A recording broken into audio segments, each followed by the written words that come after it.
Hello dear parents and students. मैं professor Someshwar Gagrani आपका स्वागत करता हूँ मेरे चैनल पे। आज मैं आपके सामने नीट 2021 का फिजिक्स का पेपर डिस्कस करने वाला हूँ। इस पेपर में जो क्वेश्चंस आए हुए उस सारे क्वेश्चंस का सॉल्यूशंस, उससे रिलेटेड बातें मैं आपको समझाऊंगा और इसी के साथ मैं आपको ये भी समझाऊंगा कि क्यों ये पेपर स्टूडेंट्स को टफ या लेंथी लगा। एक्चुअली इससे कोई आसान पेपर अभी तक आया ही नहीं है, पर फिर भी काफी स्टूडेंट्स के रिएक्शन अगर हम देखते हैं तो उनको पेपर टफ गया है। उसके क्या रीजंस है? क्यों 170 मार्क्स मिलाने वाला स्टूडेंट 70 पे रिस्ट्रिक्ट हो गया? क्यों 650 का ख्वाब देखने वाला स्टूडेंट केमिस्ट्री और बायोलॉजी में अच्छा कर गया पर फिजिक्स में पीछे रह गया? इन सारी चीजों का हम डिस्कशन करेंगे और मैं आपको ये भी बताऊंगा कि 2022 नीट और जेई में फिजिक्स को कैसे सिंप्लीफाई करे और कैसे उसमें स्कोर बढ़ाए, उसके लिए क्या आपको प्रिकॉशंस लेने हैं, क्या प्रिपरेशंस करनी है। ये सारी बातें मैं आपको आने वाले 2-3 मेरे वीडियो की इस सीरीज में बताऊंगा। सबसे पहले हम फिजिक्स का पेपर डिस्कस करते हैं, उसके बाद हम सारी चर्चा करेंगे। तो आइए हम पहले 5 क्वेश्चन देखते हैं नीट 2021 में पूछे गए। उसमें सबसे पहला क्वेश्चन मैंने लिया है इलेक्ट्रोमैग्नेटिक इंडक्शन चैप्टर से। अब इस चैप्टर में ये जो क्वेश्चन पूछा गया है नीट में, क्या कहा है? An inductor of inductance L. एक इंडक्टर है जिसका इंडक्टेंस एल दिया हुआ है और कैपेसिटेंस सी दिया है और रेजिस्टेंस आर दिया हुआ है, और ये जो सर्किट है ये एलसीआर है जो पोटेंशियल V से सप्लाई की गई है, ऐसा हमको दे दिया है। ठीक है, उन्होंने साथ में ये दिया हुआ है कि इंडक्टेंस के लिए 40 वोल्ट, कैपेसिटेंस के लिए 10 वोल्ट और रेजिस्टेंस के लिए 40 वोल्ट इतना पोटेंशियल लग रहा है। और क्वेश्चन पूछा है इंपेडेंस निकालो।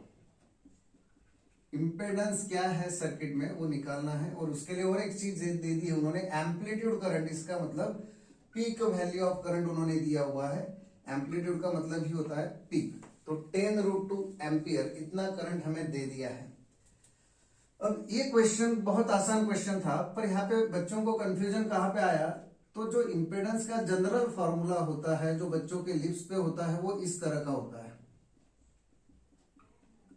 अब इस प्रॉब्लम में ना रेजिस्टेंस दिया है, ना एक्सएल दिया है, ना एक्सए दिया है, अब कुछ भी दिया नहीं है। तो यहाँ पे बच्चों का कंफ्यूजन शुरू हो गया और उन्होंने यहाँ पे प्रॉब्लम को सॉल्व करना स्टॉप कर दिया।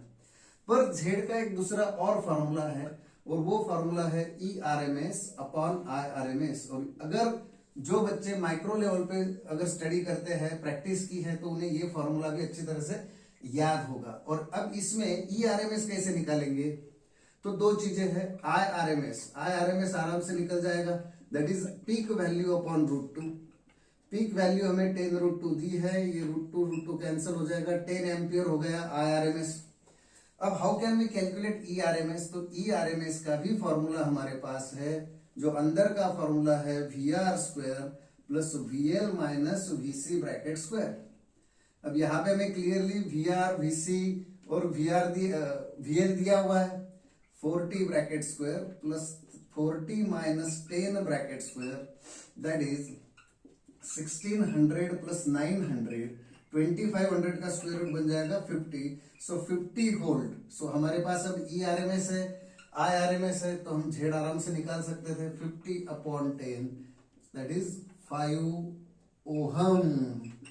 यहाँ पे इंपेडेंस है ना, रेजिस्टेंस ऑफ द, एक्चुअली ये रेजिस्टेंस है, अपोजिशन है, और वो ओहम में हम लेते हैं, तो यहाँ पे है आंसर 5 ओहम। सो इस तरह से ये क्वेश्चन एक्चुअली बहुत आसान था, विद इन 1 मिनट 1.5 मिनट ये सॉल्व हो सकता था। पर बच्चों को यहाँ पे ट्विस्ट हो गया कि ये फॉर्मूला पता था पर इस पे बच्चों ने ध्यान नहीं दिया, इसलिए ये क्वेश्चन काफी स्टूडेंट्स को डिफिकल्ट लगा, पर एक्चुअली बहुत आसान सवाल था। तो ये हो गया पहला क्वेश्चन नीट का। अब हम दूसरे क्वेश्चन की तरफ बढ़ते हैं। अब दूसरे क्वेश्चन में क्या है, बहुत अच्छा क्वेश्चन है सेकंड क्वेश्चन भी, और लॉजिकल क्वेश्चन है। सेकंड क्वेश्चन में एक फिगर हमें दी हुई है नीट में, एक राइट एंगल ट्रायंगल दिया हुआ है। इस राइट एंगल ट्रायंगल का एंगल जो है वो 60 डिग्री है, और यहां पर इस तरह से एक रे आया हुआ है जो यहां पे 90 डिग्री एंगल बना रहा है। ठीक है, हम इस ट्रायंगल को नाम दे देते हैं एबीसी टेम्पररी।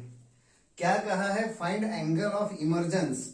अब एंगल ऑफ इमर्जेंस के लिए सबसे पहले तो ये नॉर्मल इंसिडेंस है। जो रे नॉर्मली इंसिडेंट होता है वो बिना डेविएशन के आगे बढ़ता है, तो नॉर्मल इंसिडेंट रे बिना डेविएशन के आगे बढ़ेगा। ये रेयरर से डेंसर में गया। अब यहां पे क्या करते हैं, हम एक नॉर्मल ड्रॉ कर देते हैं। ये सीधा रे यहां पे आया। अब हमने यहां पे एक नॉर्मल ड्रॉ की। अब ये डेंसर से जब रेयरर में जाएगा तो it will move away from the normal. इस तरह से फिगर बनेगी। और हमें क्या कहा गया है?